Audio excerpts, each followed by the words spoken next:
Hello and welcome back to the History of Egypt podcast, episode 102, An Egyptian Odyssey, aka A Passage to Greece. Today, well, the title is self-explanatory. We are taking a trip to Greece, following an Egyptian embassy as they visit the famous city of Mycenae.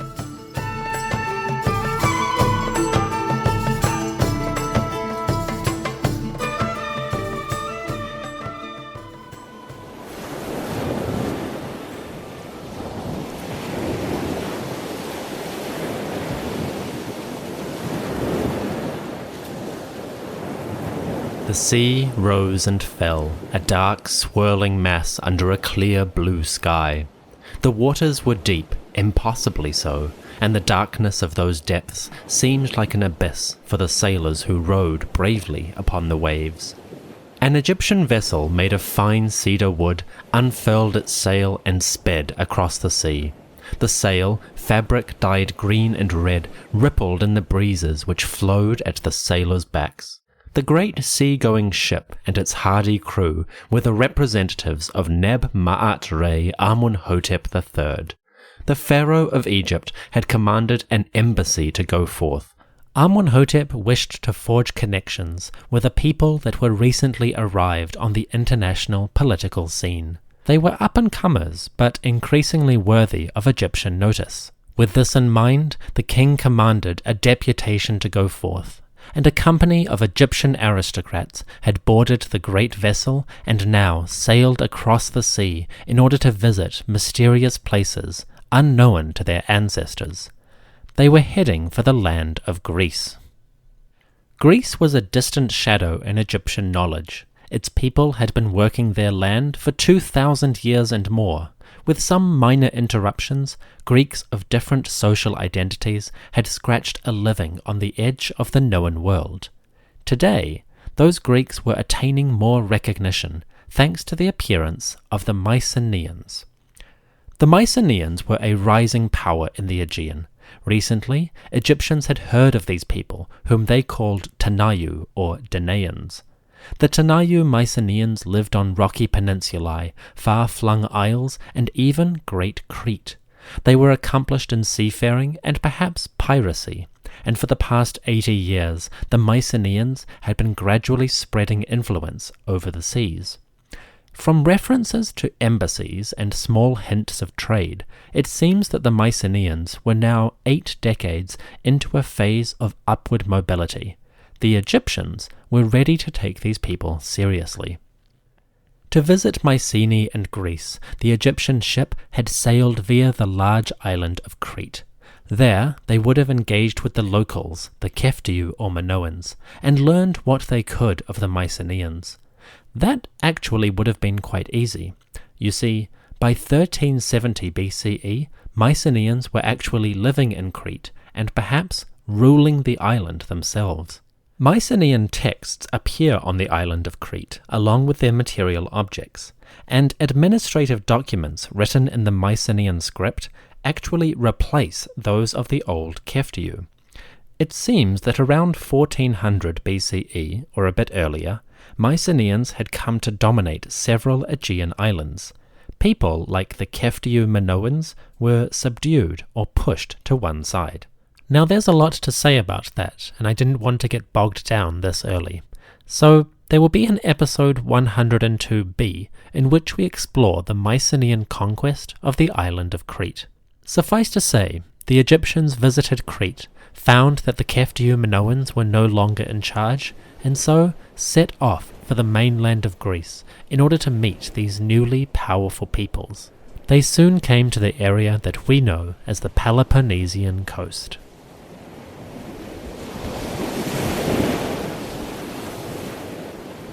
Rounding a promontory, the Egyptian vessel approached a harbour. This was the town of Nafplion, which the Egyptians called Nupiri. It nestled on a safe shore on the western coast, where it remains to this day. The Peloponnese is lined with rocky valleys and indentations, making its coastline alternately very exposed, but also very sheltered. Nafplion was a quiet place, perfect for anchorage. The Egyptian ship moored at the town and the ambassadors disembarked.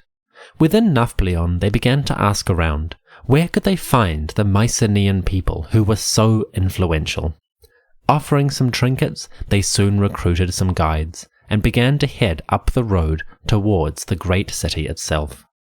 The ambassadors loaded a team of donkeys, perhaps purchased in Nafplion, and set off on the dirt roads. To orient ourselves a bit, the Egyptians were heading north, following a road that led from the bay up to the mountains. On their left, one could follow paths leading to Argos, a famous town. On their right, the hills rose up in a commanding barrier. So the Egyptians were heading almost due north, towards the mountainous city of Mycenae. The Egyptians called Mycenae Mukinu, which is surprisingly close to the way Homer spells it in his Iliad. Homer calls the city Mukini, so he was pretty close to the Egyptian equivalent, all things considered. I'll call it Mycenae because that's the most common version in English, but just know that the original pronunciation is closer to Mukini. The ambassadors trudged through a strange landscape. Far from the Nile Valley with its sandstone cliffs and gentle hills, the topography of Greece must have seemed otherworldly. Mountains rose suddenly from the ocean itself. Yellow grasses coloured the landscape. Rocks of many different shades permeated the ground, glassy greys and blacks, even blues and greens. These were the product of volcanic activity throughout the Greek world. To the Egyptians, this must have seemed very unusual. Apart from the strangeness, the Egyptians also found themselves climbing much higher than they were used to. Compared to Egypt, Greece is positively alpine, and as they rose up higher, the Egyptians got a very different view of the world around them. To the south, the sea stretched to the horizon. To the north, mountains loomed impassable. All around, the hills rose and fell in rocky crags. Up here, a new perspective seemed to open up. The vistas of Greece are spectacular. Trudging along the paths, clambering over outcroppings, the embassy marvelled at the differences between this land and their home. Even the trees were strange. Spreading oaks, towering poplars, and vast plane trees dominated the hills. Fig trees populated the lower slopes, and perhaps the local guides presented their guests with figs or acorns for a snack en route. Among these towering hills, colourful rocks, and different trees, shepherds tended to flocks of sheep, goats, and cattle. A few farmers managed their holdings, but to the Egyptians, the agriculture of Greece must have seemed paltry. Compared to the predictable river and the lush delta, mainland Greece must have seemed like a truly alien land. The people were a different matter though, far more recognizable and familiar. Mycenaeans dressed much like the Egyptians. Kilts and loincloths were functional and cool, perfect for long days in the sun. The only differences really were in the details. Mycenaeans used wool for their clothing compared to the Egyptian linen. Apart from that, the differences are minor. An Egyptian farmer and a Mycenaean one had much more in common than not. That being said, the Mycenaeans were, as a people, quite distinctive physically. For one thing, they were tall. The males averaged about 171 centimetres, or 5'7". The females averaged 159 centimetres, 5'2". For comparison, the Egyptian males were only as tall as the Mycenaean females. So the Mycenaean men must have towered over their foreign guests. One noteworthy skeleton revealed a man who, at 55 years old, was still powerfully built with broad shoulders. He had a round head, a high, straight forehead, large nose, prominent lips, and close-together eyes. Imagine a bronze-skinned bear of a man with black hair and beard, and you might have an image of the Mycenaeans whom our embassy encountered. I will talk a bit more about Mycenaean characteristics, including their diet, life expectancy, and general health, later on in the episode. For now, let's keep the image of these tall, muscular folk in our head as the Egyptians at last approached their destination. Rounding a bend, the Egyptians came fully into view of the city of Mycenae. The site must have been quite beautiful. The city perched on an outcropping which jutted out of a huge mountain that stretched from east to west. This mountain dominated the area, and on its southwestern slopes, the Mycenae Acropolis commanded its environment. For reference, the main settlement was about 280 meters above sea level, or 918 feet. Compare that to Giza, which is just 19 meters above sea level, and the Egyptians were climbing to exceptional heights. Making their way up the western slopes, the Egyptians found themselves nearing the peak of the rocky plateau. To their left, rock faces were an impassable wall. To the right, the ground sloped sharply downwards towards a ravine far below. Ahead, Mycenae spread across the hill. Perched at the top of the plateau, the Acropolis, or summit of the city, was dominated by an ornate government building. This was the Megaron, the Great Hall. It was the centre of administrative life, and around it, houses and workshops clustered on the slopes. The city itself was open to the countryside. A few decades later, the Mycenaeans would surround their town in huge stone walls, very impressive things. But for now, the locals relied on natural barriers rather than artificial ones. Still, Mycenae was the thriving centre of labour in a wide region. Approaching the city, the Egyptians may have been struck by some rather noticeable differences with their own homes. For one thing, Mycenae of 1370 BCE was almost entirely lacking in temples. There were a few small shrines, but these were tiny, just a few meters long and wide. Compared to the Egyptian temples, holy spaces in Mycenae may have seemed somewhat pitiful. Tombs were also far less grand than the pharaonic world. A few stelae marked some graves, and if the Egyptians looked to their left, they would have seen some mounds clustered on a hill to the north. More on those later. But the Mycenaeans were clearly in a more formative phase of their architectural development. Later on, they would achieve some truly remarkable things, but in 1370 BCE, the Egyptians may have been a bit surprised that a people with such far-reaching power had such a sparse hometown. But hey, they would get there. The Egyptians made their way into the town. They were dusty, perhaps a bit sore from the walk or ride, and in need of a cool drink. The sun was hot, the white plastered walls of the Megaron gleamed brightly. But time was pressing. After a quick pause to wash and dress in fresh clothing, the Egyptians approached the palace of Mycenae. The Megaron was a tall rectangular structure. At its front, a porch flanked by columns made for a grandiose entrance. The columns were wood, painted in bright colours and perhaps gilded with bronze. Passing them, the Egyptians probably appreciated the similarity between Mycenaean architecture and their own columned halls. As they entered the palace, after some formalities, they were probably feeling relatively comfortable. The interior, though, that was quite different indeed.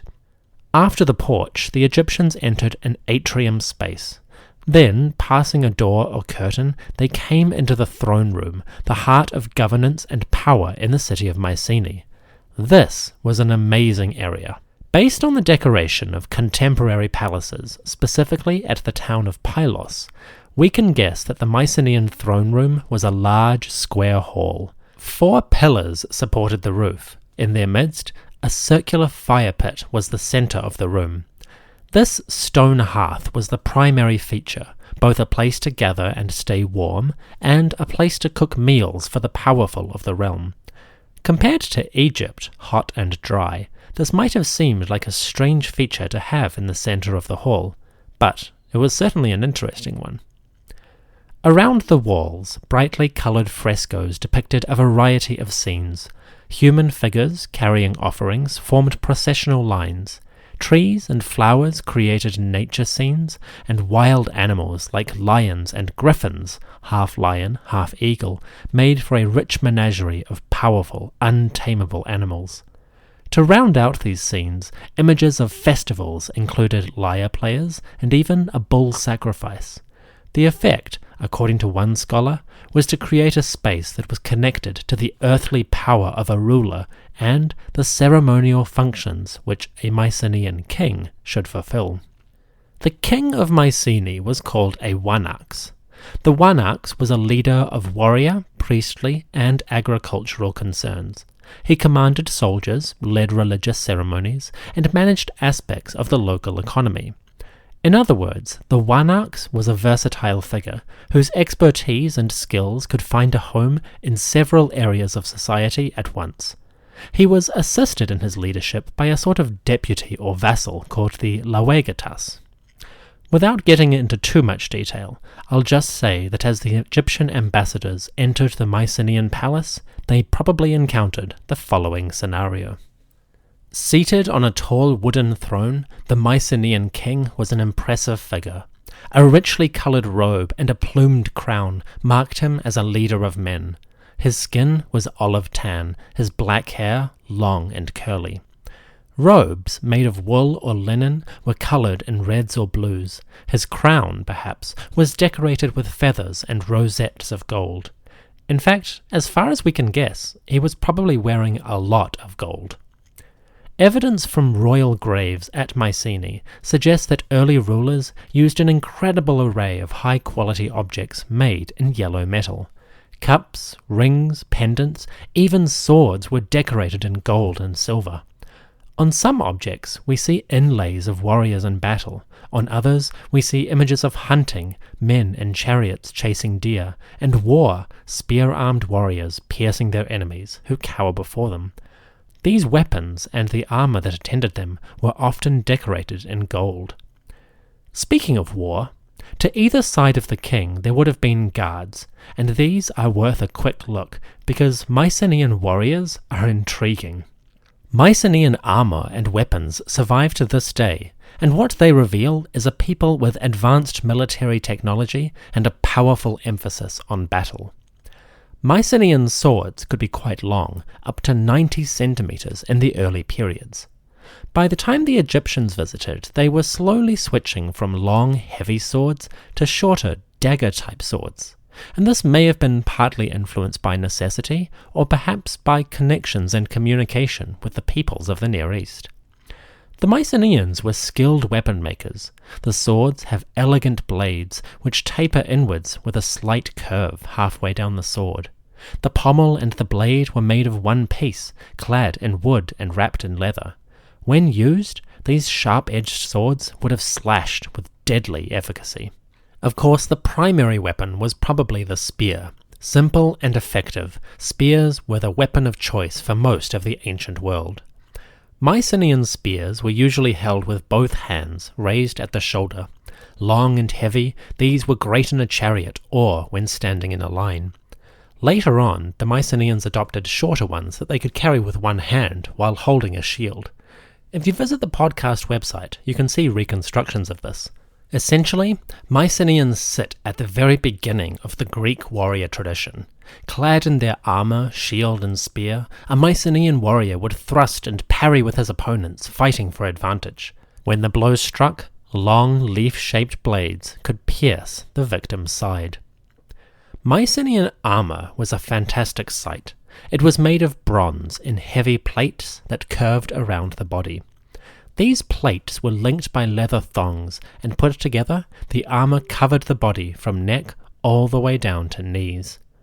On the head, the Mycenaean soldier wore a helmet made of leather and tusks from the wild boar.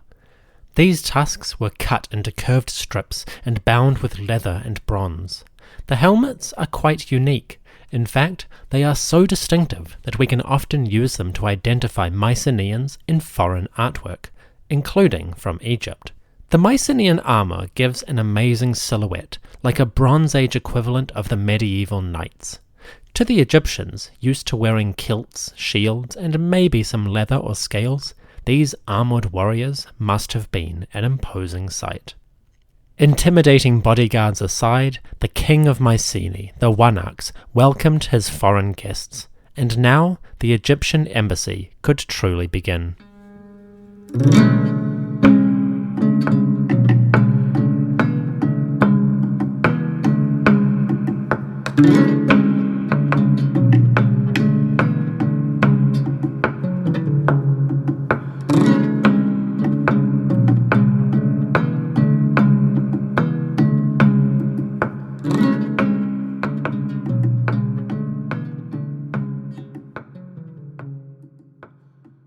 The Egyptians entered the throne room and greeted the ruler of Mycenae. To the Wanaks, from the king of Upper and Lower Egypt, Neb-Maat-Re, the son of Re, Amunhotep, ruler of Thebes, the good god given life, greetings. The ambassadors spoke of their journey, of their homeland, and of the majesty of their great king, ruler of all that the Aten encircles. From the pharaoh and lord of two lands they came in peace, with good wishes for the well-being of the Mycenaean ruler. The great lord, who is mighty in his two arms, who is victorious over all foreign peoples, sent them with generosity and gifts. With goodwill, a lasting friendship might be established. The Wanaks welcomed the newcomers, and the Egyptians presented their gifts. We can get a sense of what these gifts may have included, because some Egyptian artifacts have been uncovered in the ruins of Mycenae. Specifically, archaeologists have found objects named by Amenhotep III, buried in the ruins of the ancient citadel. These objects are fascinating. The Egyptians gave their hosts a set of blue faience plaques. The plaques, in the shape of rectangular tiles, were glazed a bright blue and decorated with rich black hieroglyphs. Those hieroglyphs, when reconstructed, say something like the following, quote, Necher nefer neb-maat-re sa-ra Amunhotep heka waset di-ankh. The good god Neb-Maat-Re, the son of Re, Amunhotep, ruler of Thebes, given life. End quote. Presumably the Mycenaeans could not read these hieroglyphs, but the significance was easy to explain. The pharaoh of Egypt, lord of the two lands, extended his hand and offered a gift to the Wanaks of Mycenae. Sending beautiful, costly goods, the king of Egypt sought brotherhood and good relations with a rising power in the Aegean world.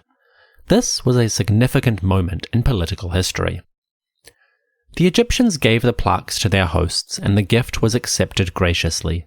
It seems that the Mycenaeans treated these objects with respect, at least for a while. When they were discovered, the plaques show up in a number of houses and spaces of Mycenae's grand citadel. It's likely that over the generations, the plaques became heirlooms, treasured relics of politically happy days. Whatever the story, they clearly survived for many decades, and that suggests that the locals appreciated their significance.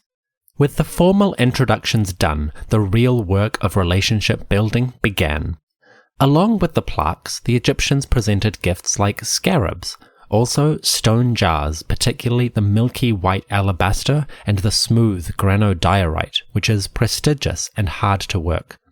There were also items of wood, like a box inlaid with ivory discovered in a Mycenaean grave. There were faience cups, bowls, vases, even a silver spoon. These sorts of objects have been found in Mycenaean burials, and many of them are either definitively or most likely to be Egyptian in design and manufacture. When they travelled, the Egyptian embassies seem to have brought lavish gifts indeed. The Mycenaeans would have returned the favour, of course, presenting equally valuable gifts to their honoured guests. I will talk about the Mycenaean gifts later on. For now, let's get down to the real business of socialising. It was time for a banquet. Banquets played a prominent role in Mycenaean society. Gatherings based around food were the nucleus of elite culture, and traces of these gatherings are abundant in both countries. Settling into a feast, the Mycenaeans put on a lavish spread for their foreign guests. From their texts, we can get a sense of the foods they might have served. The Mycenaeans could have offered a variety of cereals, fruits, meats, and vegetables. Flatbread and porridge was made from barley, spelt, millet, and durum wheat. Going along with that, fruits like figs, plums, pears, cherries, pomegranates, and even wild strawberries were served for flavour. Honey, Pistachio nuts, acorns, and chestnuts would appear depending on the season. Vegetables like cucumbers, parsnips, leeks, garlic, and lettuce were also common, along with coriander, celery, fennel, and even cumin. Traces of these foods in archaeological sites and written sources give us a sense of a rich and varied diet in cereals, fruit, and vegetables. The Egyptians would have been quite familiar with pomegranates, figs, and even olives, but pears and cherries were unknown, and they wouldn't become common in Egypt until the Roman era, more than 1300 years later. To the Egyptian embassy, this spread of fruits and vegetables was probably a tantalizing mix of the familiar and the deliciously exotic. As for meat, well, the Mycenaean hosts would have served up roast beef, pork, lamb, and goat. These would have been familiar enough to the Egyptians, but there are also references to the consumption of horse, rabbit, deer, and boars. There is even talk of Mycenaeans eating animals like badgers, beavers, martens, and otters, and, sadly, there is a reference to the consumption of dog. According to texts, Mycenaeans apparently ate dogs at least occasionally, so there's a fact of the day. With the food coming in droves, the Egyptians and Mycenaeans also made sure to toast each other copiously with drink. The Mycenaeans have left some beautiful vessels behind. Drinking cups like the kantharos, which has 2 handles, are elegantly simple. With smooth, polished sides, Mycenaean kantharoi made of gold show up in their graves, revealing a beautiful state of craftsmanship. Similarly, goblets decorated with flowers and large ceramic vessels called krater were painted with images of wild animals and members of the nobility riding in their chariots. Viewed together, these drinking vessels showcased the wealth of Mycenaean society and the beauty of their artistry. You can see images of these objects on the website. They are gorgeous. The banquet was hopefully a cheerful gathering. The fire burned bright, the wine flowed free, and the conversation, mediated by translators, brought the two peoples closer in brotherhood. From opposite ends of the known world, the rich and powerful of Greece and Egypt laid the foundations for an enduring relationship. It was a good day in political history. The next morning, the Egyptian ambassadors gathered in the palace, Megaron, of Mycenae. They had feasted and feted, enjoying the hospitality of the wealthy Mycenaean elite. Now, slightly hungover, they came together to witness some of their hosts' culture. The pre-dawn light was a great time to explore Mycenae. The citadel's high position gives it a beautiful view of the countryside, and as the sky lightened from black to purple to blue, they would have seen the very best that the Peloponnesian landscape has to offer. Just before the sun rose, the ambassadors were treated to an experience of Mycenaean religion. Compared with classical Greece, the practices of the Mycenaeans in cult worship are a bit more mysterious. But enough evidence survives to give us some very basic ideas. First of all, the actual worship took place in a variety of locations. Like the Minoans, the Mycenaeans were enthusiastic nature worshippers, with many religious sites appearing on the peaks of mountains and in forest clearings. They had shrines within the cities themselves, but these were familiar to the Egyptians, so I want to focus on the outdoors. The natural sanctuaries were called the temenos, literally space cut out of communal land. Under the open sky, worship and ritual were probably significant events within their local community. There were animal sacrifices and communal feasts on important occasions. Pretty familiar, right? The Egyptians, at events like Opet and the beautiful Feast of the Valley, celebrated their gods in the open air and consumed huge quantities of food and drink on their way to spiritual and physical release. The Mycenaean ceremonies, although located in different areas, were probably not so different. As for the gods, we have a dim understanding of Mycenaean cults from the survival of texts in their written language. These texts, which usually record economic and administrative concerns, also preserve the names of different shrines and the deities that were worshipped there. Some of these deities are startlingly familiar. From the written record, we know that one of the most prominent gods at Mycenae was named Poseidon, aka Poseidon. Poseidon, in his form of Poseidon Enesidaune, Poseidon the Earthshaker, was a powerful figure in the Peloponnese. The peninsula is prone to earthquakes, and a god like the Earthshaker seems like a natural subject for ancient worship. When the ground tremors and you don't understand why, it's much easier to fear the wrath of an angry god. So Poseidon was a big deal. We also hear about the goddess Potnia, literally she who has power. Potnia appears in many different guises, some of which later became quite famous. Potnia was connected with horses and grains, like the goddess Demeter, and in certain areas she became known as Potnia of insert region here. From that formula, we get a truly legendary being, Potnia Athana, aka she who has power in the land of Athens. Nearly 1,000 years after the Egyptian embassy, Potnia Athana was being worshipped as Athena, the greatest lady of the Greek pantheon. At least, she's my favorite.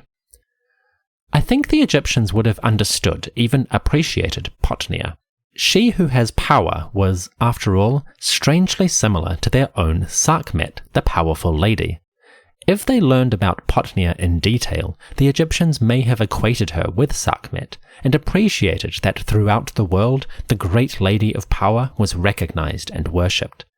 That's just a fanciful idea that I have, but I like to imagine the Egyptians watching an offering to Potnia and nodding, thinking of their own Sekhmet, the lioness who protected them. Many other gods show up in the Mycenaean tablets, and most of them are related to classical figures. We see references to Dionysoyo, aka Dionysus, lord of fertility and wine, who was worshipped at fire altars. We also find traces of Emaha, Hermes, Eira, Hera, Matere Thea, Mater Thea, the mother goddess, and two gods called Diwo and Diwia, that is, Zeus and female Zeus, respectively. Yes, although we mostly think of just Zeus today, he has a feminine equivalent, and her power was just as respected in Mycenaean Greece as that of the male. Once again, the Egyptians might have recognized this god in the form of their Amun and Amunet, the male-female pair who were part of the hidden mystery of life. Surprisingly, the Mycenaeans didn't depict their gods in paintings in the same way that the Egyptians did. Apart from small cult figurines, they seem to have avoided artistic representations of the great beings. Was this because the gods were ultimately unknowable, or was it because they were beyond such petty contrivances as artistic imagery? Or is it an accident of preservation, a simple fact that whatever paintings did exist have now crumbled to dust? Only time and more research will tell, but some scholars have wondered if this absence of paintings suggests that the Mycenaeans viewed their gods as something more like supernatural forces rather than anthropomorphic personalities. That's a tough sell in my view, but this is the history of Egypt, not the history of ancient Greece. I am in foreign territory here. The Mycenaean priests, perhaps even the Wanax himself, offered their gifts and prayers to the great rulers of their pantheon. The Egyptians watched respectfully, appreciating the similarities and observing the differences, taking away some notes for later reflection. The rituals complete, the Egyptians perhaps made a small prayer to the rising sun. Ra-Horakhti, the Horus of the two horizons, was cresting the distant hills. Appearing in his form of Aten, the sun disk that illuminates all lands, he came forth to shine on Mycenae as brightly as he did on Egypt. With incense in hand, and perhaps some Mycenaean oils and food, the Egyptians praised the elder god as their foreign hosts looked on. Before the Egyptians departed the sanctuary, the Mycenaeans took a moment to show them the amazing wealth of their ancestors. They took them a few hundred meters north, towards a hill butting up against the great mountain. There, nestled into the slopes, the Mycenaeans showed them a remarkable tomb which survives to this day. The tomb of Atreus, so called, is the grandest tomb in Mycenaean Greece. It is a kind of tomb called the tholos, or dome. Tholos tombs are a monumental kind of barrow. They take the form of a large circular dome dug into the hillside and covered over with heavy stone blocks. Gravity keeps the roof up in an arch, and in the center of the hall, the grave is dug into the floor. Around the perimeter of this circular space, small chambers radiate outwards. Some of them hold funerary goods, others might hold additional burials. Tholos tombs are magnificent specimens of Mycenaean construction, and the tomb of Atreus is the greatest of all. To be honest, there is some debate over when the tomb of Atreus was built.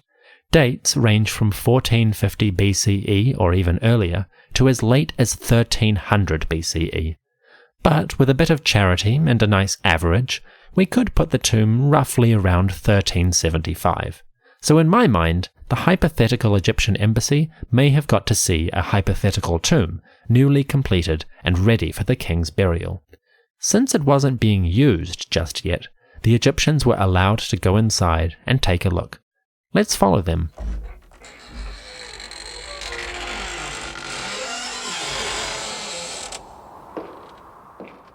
To begin with, the tomb of Atreus is huge. As they approached, the Egyptians would have encountered a tall, imposing gateway leading into the tomb itself. This gateway is a real achievement. 4.8 meters tall, or 16 feet, it is made of huge stone blocks, weighing up to 120 tons. The door itself is a simple rectangle, but above the lintel stone, 9 meters long, a triangular space acts as a kind of relieving chamber for the entrance. This displaces the weight of the stone and earth above the door, and makes it stronger. Passing through the doorway, the Egyptians would have entered a cavernous circular space. From wall to wall, the main chamber stretches 14.6 meters, 48 feet, and almost the same dimensions in height. A vast room, the burial hall is a mighty sight indeed. Standing inside, you feel like you are in a cathedral, but many times older than even the most ancient Christian monument. Here, at the heart of Mycenae's ancestral space, the tomb of Atreus is an imposing sight indeed. The tomb was empty when discovered, of course. Like the pyramids, it is too visible and too tempting to survive the ages. Nevertheless, some wonderful treasures do survive from Mycenaean royal burials, and you can see these on the podcast website. The embassy and their hosts now turned away from the tomb of Atreus and began to return to Mycenae itself. Just outside the city, though, the Mycenaeans may have stopped in order to show the Egyptians where their earliest kings and some of their ancestors had been buried in great splendor. Just before they arrived, though, the Mycenaeans may have taken a moment to show their guests the amazing wealth of their cemeteries. You see, clustered around the edges of Mycenae, and now partly buried by the walls, a necropolis of graves grew up between 1600 and 1350 BCE. These graves took the form of deep shafts, at the bottom of which the deceased were laid in prone fetal position, surrounded by high-quality grave goods. At the top of the shaft, stone stelae marked the burial spot, and archaeologists examining these cemeteries have compiled a wonderfully rich vision of Mycenaean wealth, along with some basic features of their lifestyles. To start with, many of the graves are infants and children. One estimate says that 60% of children died in their first year. Others, like a woman buried with a child, reinforce the fact that pre-modern societies across the world endured a much higher rate of infant and birth-related mortality. It was a rough time, medically speaking, and the cemeteries of Mycenae are exactly like those of Egypt in that regard. For the adult burials, things are slightly different. The average age seems to be about 36 years old, with evidence pointing to a good diet and overall health. Mycenaean teeth were stronger than Egyptians, and they were taller. The Mycenaeans averaged about 171 centimeters tall, or 5'7". The Egyptians, meanwhile, averaged just 159 centimeters, 5'2". On top of that, The skeletons suggest that Mycenaean males were broad and muscular, with large feet and hands. And you know what they say about large feet and hands. To the Egyptians, these men may have seemed like an imposing people. It's hard not to think of the legendary Ajax, largest of the Greeks at Troy, when looking at the Mycenaean skeletons. Speaking of Ajax, and legendary Atreus, whose tomb supposedly we just visited, there are plenty of mythological figures associated with Mycenae. If they ever existed, these were probably ordinary humans, whose deeds were collated and compiled into larger-than-life characters. But the legacy of Ajax and Atreus lived on in the stories which ancient Greeks told about their ancestors. Before we leave Mycenae, let's take a quick moment to round out the legendary history of this very real town. For better or worse, the Bronze Age community of Mycenae is famous in Greek mythology, and it holds a commanding position in their tales. It was said that the hero Perseus, who slew Medusa the Gorgon, founded Mycenae as part of his kingdom. Perseus ruled long and well, and his descendants led Mycenae for 4 generations in the so-called Perseid dynasty. Over time, the city grew mighty, and its rulers attained great authority in their region. They were even able to command other heroes to do their bidding. It was said that the great-grandson of Perseus, a king named Eurystheus, got into an argument or feud with the great Hercules. Eurystheus was powerful indeed, and it was he that commanded Heracles to perform his famous 12 labours in penance for some great crimes. Heracles did these deeds, of course, and so his own legend is bound up with that of Mycenae.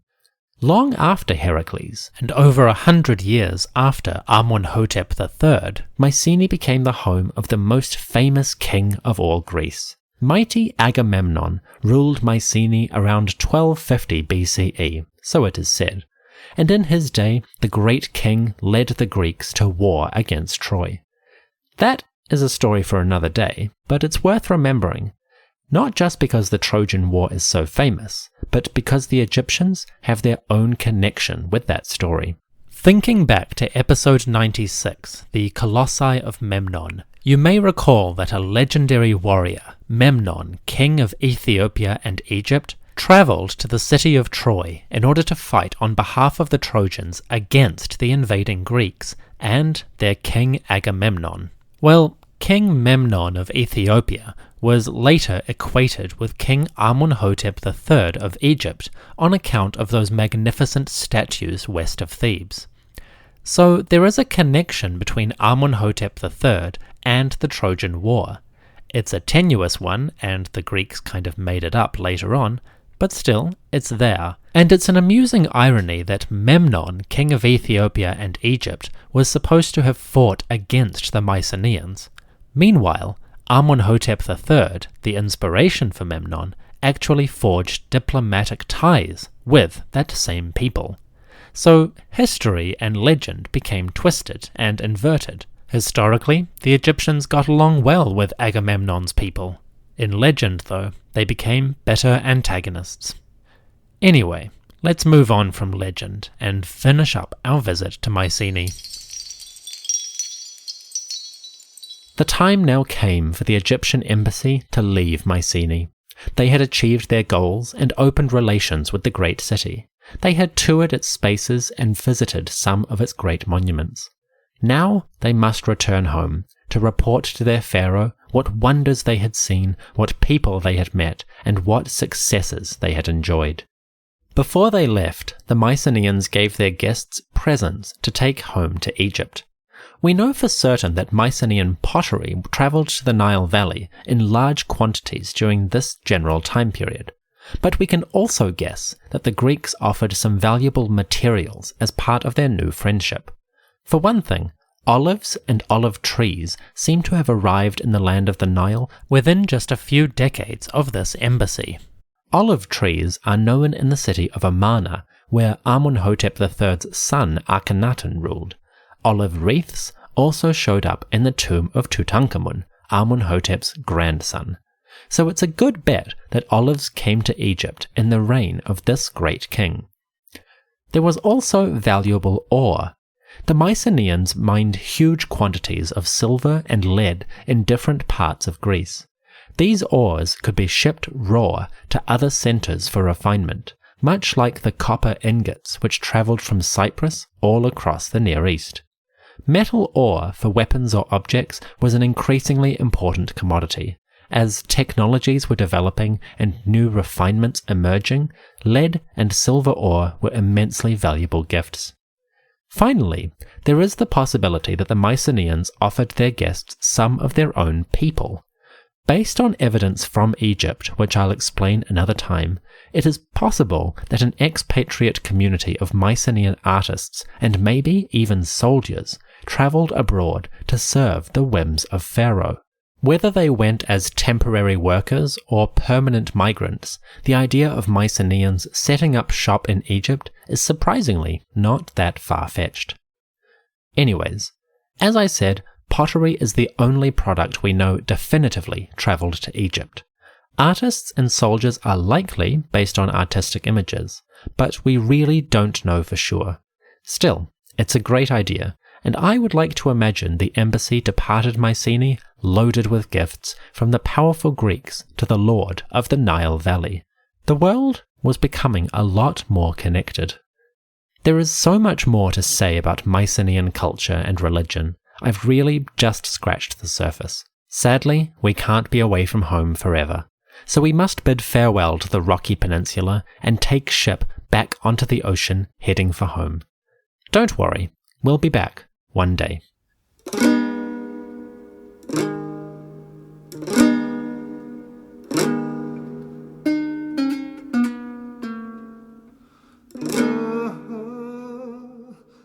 Today's events were quite speculative. We know a lot about Mycenaean culture. All that stuff is legit. But the events of the embassy and the diplomatic journey itself, those are still in the realm of hypothesis rather than proven theory. Before we go, I'll run you through a quick explanation of where all this information comes from. You see, the Egyptians were keeping some surprisingly detailed records about the world, and they used them in some unexpected places. At the mortuary temple of Amenhotep III, that enormous but now vanished structure west of Thebes, the king's many statues once stood tall and proud. Today they are fragmented, but some of them are being restored and set up once again in their original locations. Go and visit the area and you'll naturally be drawn to the ornate detail, the smug faces and the immense size. Closer to the ground though, things get quite interesting. The base of several statues at the old mortuary temple, fragments which survive today, are carved with hieroglyphic texts and small human figures. The figures come in many different costumes and represent a range of different groups. There are Kushite Nubians, Chemehu Libyans, Naharina Mitanni, and Elashian Cypriots, among others. They appear as captives, their power subjugated by the statues of Amunhotep, which tower overhead. The list also includes Greeks.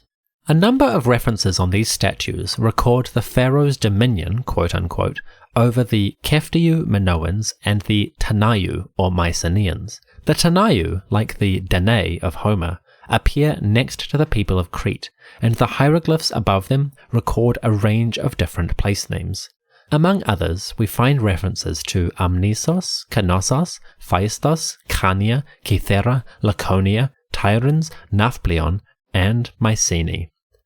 Now, some of these names are debated in their translation, but the basic gist is clear.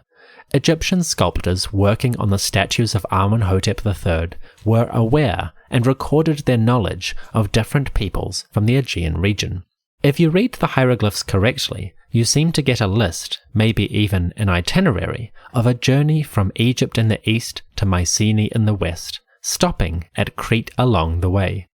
How did the Egyptians know this? We are confident that Egyptians were communicating with Mycenaeans as early as 1450 BCE. In the time of Thutmose III, a reference to the, quote, Tanayu bearing a jug in the Keftiu Minoan style, end quote, suggests that Mycenaean rulers were sending delegations into the Near East. Scholars suspect that Tanayu is the ancient Egyptian or Bronze Age equivalent of Danae, one of the names which Homer gives the Mycenaeans in his epic poem the Iliad. The Tanayu or Danae are clearly coming from the west because they are bearing items in the Keftiu Minoan style, but they're not Keftiu themselves, so the implication is that they are a different people coming from the same region. Because the time of Thutmose III, around 1450 BCE, is contemporary with the time that Knossos on Crete started to decline and be replaced by Mycenaean influence, we suspect that these Tanayu bearing Keftiu items are Mycenaeans who had just taken over the island and its communities. So by the time of Thutmose III, the Tanayu, or Mycenaeans, had already established a far-flung trading and political network. They were even able to visit the pharaoh while he was in the Near East. So the Egyptians knew that the Mycenaeans existed about 100 years prior to this embassy. General trade was also happening. Not long after Thutmose III, Faience figurines show up in Mycenaean cities. These bear the name of Akheperure Amunhotep II. These figurines are made of faience, that blue glassy material the Egyptians were so good at, and they are made in the shape of monkeys. The monkeys might have come as trade goods, or possibly diplomatic gifts. It's hard today to view such non-serious images as diplomatic options, but that is a modern sensibility talking. Who knows what these might have represented? What we do know is that these faience figurines are the only items of Amenhotep II, and there are just 2 of them. So trade, or diplomacy, was still pretty limited during this time. By the time of Amunhotep III, things had clearly developed. We have those faience plaques, at least 11 of them, showing up in Greece. We also have scarabs carved with the names and deeds of Amunhotep and his Queen T. These show up in Crete. There is Egyptian pottery in Greece, Mycenaean pottery in Egypt, and traces of Mycenaean Minoan art showing up at the pharaoh's palace. More on that in the next episode. So by the time of Amenhotep's embassy, the trade connections were growing stronger and stronger. The embassy itself, though, that is still hypothetical. Historian Eric Cline, who has covered a great deal of this international material, notes that the Egyptian geographical list is oddly specific and also repetitive with some of the Greek locations.